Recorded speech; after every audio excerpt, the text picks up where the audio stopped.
A few more things back with Cindy, Anthony. From what you heard, Cindy, the key here is when she was gone for 31 days, didn't you think that was a little nuts?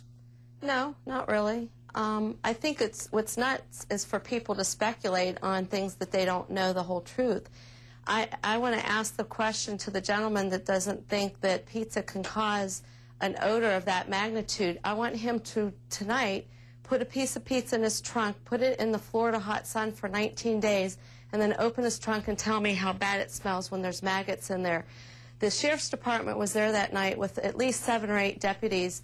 That car, we had aired out. They walked by it all night long.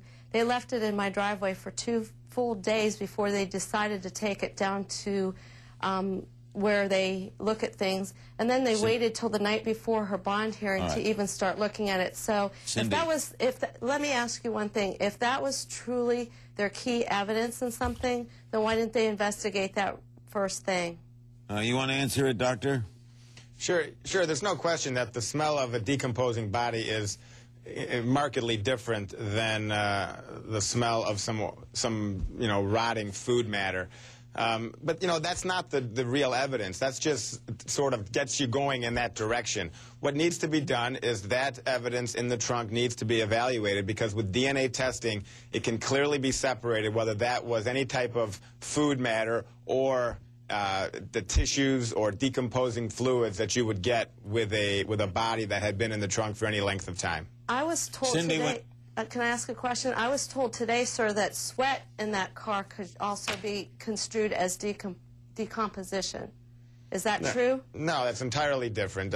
Sweat or those kinds of body fluids are not the same things as decomposing tissue or the decompositional fluid that is generated from a body. So again, it all is going to go back to the collection of that evidence, the analysis of that evidence, and when it comes back that in fact shows that a body was in that trunk, then there's going to be some explaining that needs to be done. If in fact that's not the case, then maybe it'll turn out differently. Well, Cindy, when your daughter gave the baby to the babysitter, what was the babysitter supposed to do with it? What's happened after that?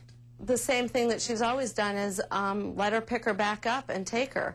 And when she went to pick her back up, what happened? They weren't there. They weren't there. So is the suspicion that the babysitter kidnapped her? That's not suspicion. That's what Casey's maintained all along. And with Did you get a ransom note? No, it's not that type of kidnapping, sir. That this person loves this girl and wants to have her as her own. And that happens all the time. That happened not too long ago in Orlando, Florida. Someone stole a baby right out of the hospital. So she's a runaway with this child? I believe so. And you're saying the authorities are not looking for that babysitter and the child? Well, let me tell you why I say that. Is because they told us there was 1 person in Central Florida with that name. In fact, there's 9 in Central Florida. I just got a phone call on my way here that there's 4 in Fort Lauderdale, and my daughter said that this girl had a Fort Lauderdale phone number and has connections in Fort Lauderdale and New York and New Jersey, and every state there's people by this name. They think she's smart enough to make up this person for the last 2.5 years, but dumb enough to park a car where in plain sight that her mother would drive by twice a day and see, and leave her purse in the front seat of the car and not drive it into some lake. So my daughter is not a murderer. My granddaughter is missing. Okay. My granddaughter is missing. We will do more on this. Thank you, Cindy, and thank you, panel. And we'll be right back, and when we come back, we'll look. Hey, you got a cell phone? You want to know this. Is it putting your children and you at risk for cancer? That's next.